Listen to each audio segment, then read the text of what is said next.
ওয়াল্লাযীনা ইয়াকনিজুনা আয-যাহাবা ওয়াল ফিদ্দাতা ওয়া লা ইউনফিকুনাহা ফি সাবিলিল্লাহ ফাবাশশিরহুম বিআযাবিন আলীম।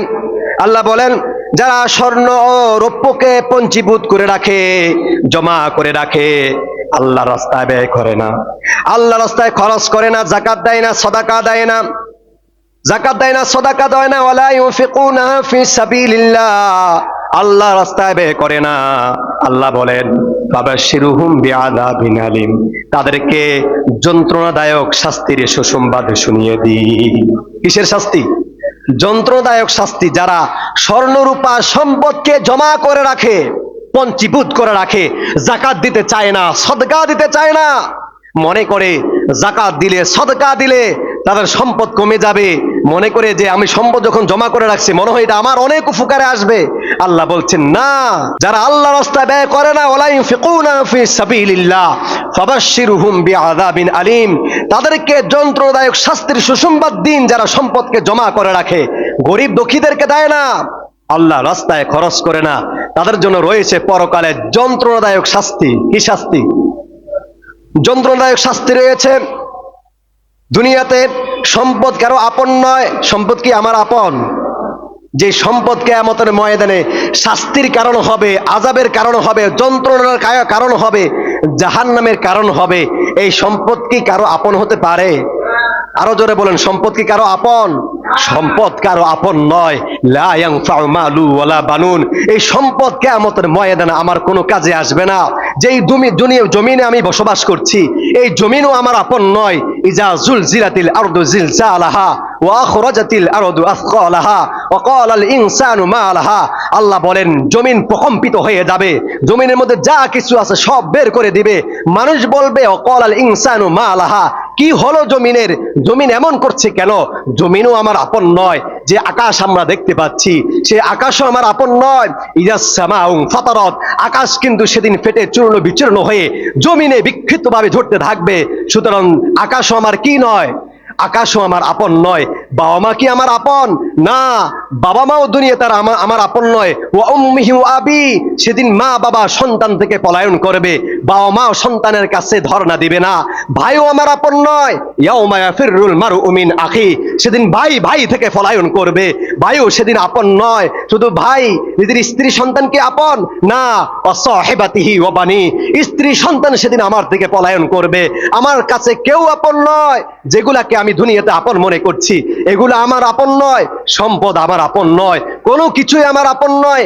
লা ইয়ানফাউ মালু ওয়ালা বানুন, আল্লাহ বলছেন তারপরে সম্পদ যারা জমা করে রাখবে, ইয়াউমা ইউহমা আলাইহা ফি নারি জাহান্নাম, আল্লাহ তাআলা যে সম্পদ দুনিয়াতে আমরা জমা করে রেখেছি, এই সম্পদকে কিয়ামতের ময়দানে জাহান্নামের আগুনে উত্তপ্ত করা হবে, গরম করা হবে।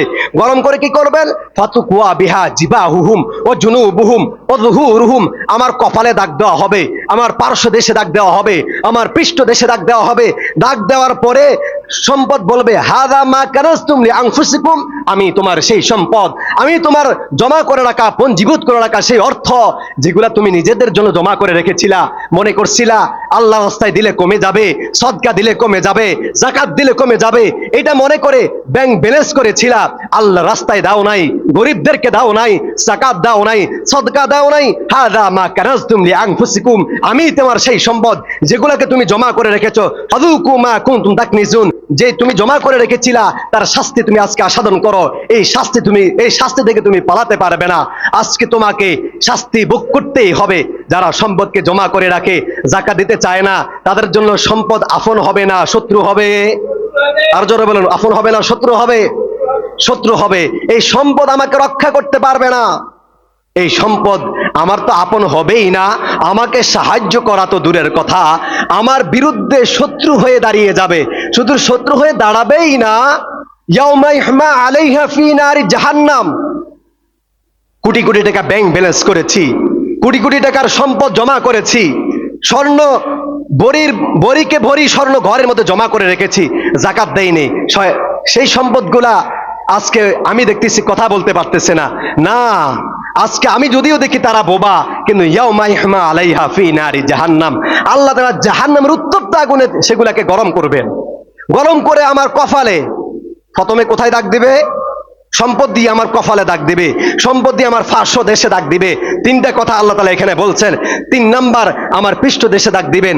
বলে হুজুর এই 3 দেশে 3 জায়গায় সম্পদ গরম করে, জাহান্নামে গরম করে দাগ দেওয়ার কারণ কি, মানে কি? মুফাসসিরিনে কেরাম সুন্দর ব্যাখ্যা দাঁড় করিয়েছেন যে আল্লাহ 3টা কথা কেন বলছেন এখানে। 1 নম্বর বলছেন কি, ফাতুকুয়া বিহা জিবাহুহুম ও জুনুবুহুম ও জুহুরুহুম। 1 নম্বর কপাল। কোন গরিব মানুষ যদি বড় লোকের দরজায় আসে, তখন কিছু দেওয়া তো দূরের কথা, বড় লোক গরিবকে দেখলে, মিসকিনকে দেখলে, অসহায়কে দেখলে, সম্পদ থেকে বঞ্চিত মানুষকে যখন দেখে, তখন সে তার কপালের চামড়া ভাঁজ করে। কি ভাঁজ করে? অর্থাৎ দিতে চাই, দিবে না, এই জন্য কপালের চামড়া ভাঁজ করে সে ফকিরের দিকে তাকায়, দিতে চায় না। আল্লাহ বলেন তুমি আমার ফকিরের দিকে, যে তোমার কাছে সাহায্য চেয়েছে, তাকে দিকে তুমি কপালের চামড়া ভাঁজ করেছো, এই সম্পদে সর্বপ্রথম তোমার কপালে আমি দাগ দিব। 2 নাম্বার, তারা যেই কাজটা করে থাকে বড় লোকরা, সম্পদশালীরা, সেটা হলো কি, যখন কপাল ভাঁজ করে কি করে, সে সেখানে দাঁড়িয়ে থাকে না, তখন সে কি মোড় দেয় ঘরের ভিতরে প্রবেশ করার জন্য, কি পার্শ্বদেশ ফকিরকে দেখায়। আল্লাহ বলছেন তুমি মোড় দিছো, তাকে দিতে চাও না, সম্পদ থেকে কিছু দান করতে চাও না, আমি এই সম্পদ তোমার পার্শ্বদেশেও দাগ দিয়ে দেব। 3 নাম্বার, তারা সেখানে মোড় দিয়ে থাকবে না, তারা পিছনটা ফকিরকে দেখিয়ে, গরিবকে দেখিয়ে তারা ঘরের মধ্যে দরজা নক করে দেয়। আল্লাহ বলছেন এটাও আমি পছন্দ করি নাই, তোমার জমাকৃত সম্পদ আমি 3 নাম্বার তোমার ফিটে শাক দিয়ে দাগ দিয়ে দেবো কিয়ামতের ময়দানে। আমি কোন ব্যক্তির কাছে যদি কোনো গরিব মানুষ আসে, এটা আল্লাহই তাকে পাঠায়। এই দুনিয়াতে সর্বোৎকৃষ্ট মাখলুক কারা বলেন? সবচেয়ে দামি মাখলুক কারা? মানুষ। সবচেয়ে শ্রেষ্ঠ মাখলুক কারা? মানুষ। শ্রেষ্ঠ মাখলুককে আমার আপনার কাছে যদি আল্লাহ পাঠায়, এটা আল্লাহর বড় অনেক দয়া যে আল্লাহ আমাকে পছন্দ করেছেন, এই জন্য একটা গরিবকে আমার কাছে পাঠিয়েছেন, সে মানুষ হওয়া সত্ত্বেও, আশরাফুল মাখলুকাত হওয়া সত্ত্বেও, আশরাফুল মাখলুকাত হওয়া সত্ত্বেও আমার কাছে আল্লাহ পাঠিয়েছেন। অথচ আমি আশরাফুল মাখলুকাতকে কোনো দামে দিলাম না, কোনো গুরুত্বই দিলাম না। আমি কপালের চামড়া ভাঁজ করলাম, পৃষ্ঠদেশ প্রদর্শন করলাম, পার্শ্বদেশ প্রদর্শন করে আমি চলে আসলাম, আমি তাকে গুরুত্বই দিলাম না। আমি বুঝলাম না দুনিয়াতে এত মানুষ আছে, আল্লাহ কারো কাছে এই গরিবকে পাঠাইলো না, আমার কাছে পাঠাইছে, অবশ্যই আমাকে পছন্দ করে বিদায় তিনি আমার কাছে এই দরিদ্র মানুষটাকে আমার কাছে পাঠিয়েছে। এটার গুরুত্ব আমি বুঝলাম না, আমি 3টা দেশ প্রদর্শন করে চলে আসলাম।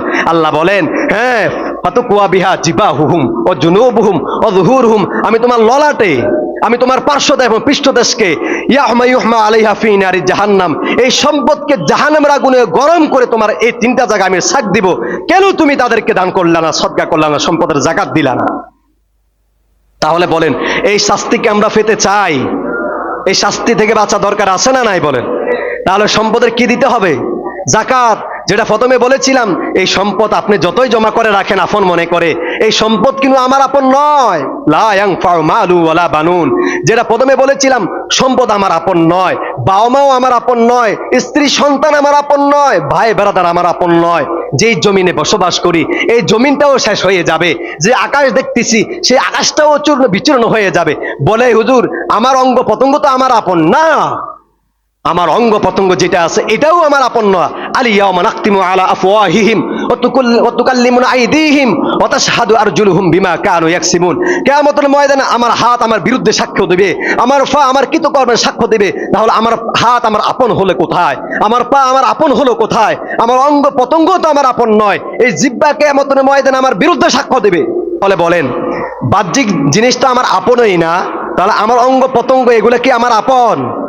এগুলো আমার বিরুদ্ধে সাক্ষ্য দিবে কিনা বলেন? আলিয়াউমা নাখতিমু আলা আফওয়াহিহিম ওয়া তুকাল্লিমুনা আইদিহিম ওয়া তাশহাদু আরজুলুহুম বিমা কানু ইয়াকসিবুন। এগুলা সব আল্লাহর দরবারে কিয়ামতের ময়দানে সাক্ষ্য দেবে। আজকে দেখি হাত কথা বলে না, পা কথা বলে না। আল্লাহ যদি হাতকে কথা বলার অধিকার দেন, হাত কথা বলবে কিনা বলেন? পাকে যখন কথা বলার শক্তি দিবেন, পাও কিয়ামতের ময়দানে কথা বলবে। এতটুকু নয়, হাদিসের মধ্যে আসছে জমিনকে কিয়ামতের ময়দানে কথা বলার বাক শক্তি দান করা হবে। জমিনও কথা বলবে, এই জমিনে কে কোন ব্যবহার করেছে, এই জমিনে থেকে কে কোন অপরাধ করেছে, জমিন সেদিন পুঙ্খানো ভাবে আল্লাহ রাব্বুল আলামিনের সামনে সব বলে দিবে। ন্যায় করেছেন সেটাও বলবে, অন্যায় করেছেন সেটাও বলবে। জমিনেরও কিয়ামতের ময়দানে জবান খুলে দেওয়া হবে। তাহলে কোনো কিছুই আমার আপন নয়। তাহলে কেন আমি সম্পদকে জমা করে রাখবো? আমি মনে করতেছি জমা করে রাখলে মনে আমার বাড়ে না, জমা করে রাখলে আমার বাড়ে না, আমার তো বাড়েই না, বরকত তো বিনষ্ট হয়। আবেন কি এগুলা কিয়ামতের ময়দানে কি জাহান্নামের আগুনে গরম করে আমাকে সেক দেওয়া হবে। সেই সেক কেমন সেক হবে এটা মানুষের কল্পনাও করতে পারে না। কিয়ামতের ময়দানে জাহান্নামের অবস্থা কেমন হবে জাহান্নামীদের। তাহলে আমরা কি করতে হবে? সম্পদ দিছে আল্লাহ যাকে, তাকে আল্লাহ কি পছন্দ করে বিদায় সম্পদ দিয়েছে। এই জন্য আল্লাহ যেহেতু পছন্দ করে আমাকে সম্পদ দিয়েছে, এটা জাকাত দিয়ে দিতে হবে। আমাদেরকে আল্লাহ যে যাকে নেশা পরিমাণ সম্পদ দিয়েছেন, এই নেশা পরিমাণ সম্পদটা যদি 1 বছর অতিবাহিত হয়, সম্পদ জমা করিয়ে রাখিয়েন না বাবারা। আল্লাহ রাস্তায় যতটুকু জাকাত দেওয়ার কথা অতটুকু দিয়ে দেন, আপনি বেঁচে যাবেন। যতটুকু সদকা দেওয়ার দরকার অতটুকু দিয়ে দেন, আপনি বেঁচে যাবেন। না হলে কিন্তু আপনি বাঁচতে পারবেন না। দুনিয়াও কত মানুষ দেখেছি সম্পদের কারণে আল্লাহ তাআলা দুনিয়াতে লাঞ্ছিত করেছে। কোরআনের মধ্যে আসছে কারুনের কথা, আল্লাহ অনেক সম্পদের মালিক বানিয়েছেন, বলে এত সম্পদ তাকে আল্লাহ দান করলেন। তার যে সম্পদের গোডাউন ছিল, সেই গোডাউনের মধ্যে এত তালা ছিল, সেই তালার চাবি বহন করার মতো একদল শক্তিশালী পালোয়ানের প্রয়োজন ছিল। একদল শক্তিশালী পালোয়ানও তার গোডাউনের সম্পদের গোডাউনের তালার চাবি বহন করতে কি কষ্টসাধ্য হয়ে যেত। এত পরিমাণ সম্পদ আল্লাহ তাকে দান করলেন, কিন্তু সে জাকাত দিবে তো দূরের কথা, সদকা দিবে তো দূরের কথা, সে নাশুকরিয়া আদায় করলো। সে বললো এগুলো তো আমার শক্তির বলেই আমি উপার্জন করেছি, আল্লাহ তো আমাকে এগুলো দেয় নাই। আল্লাহ সেই ব্যক্তিকে তার সম্পদ সহকারে মাটির নিচে তলিয়ে দিয়েছেন। সেই আল্লাহ এখনো আছে না নাই? সম্পদ বাবারা উপকারে আসে না, জমা রাখবেন যত আপনার ক্ষতি তত বাড়বে। পরকালে তো ক্ষতি আছে, দুনিয়াও ক্ষতি আছে। এই জন্য যাদের সম্পদ আছে, নেশা পরিমাণ সম্পদের মালিক হিসাব করে 1 বছর যদি হয় হিসাব করে জাকাত দিয়ে দিবেন।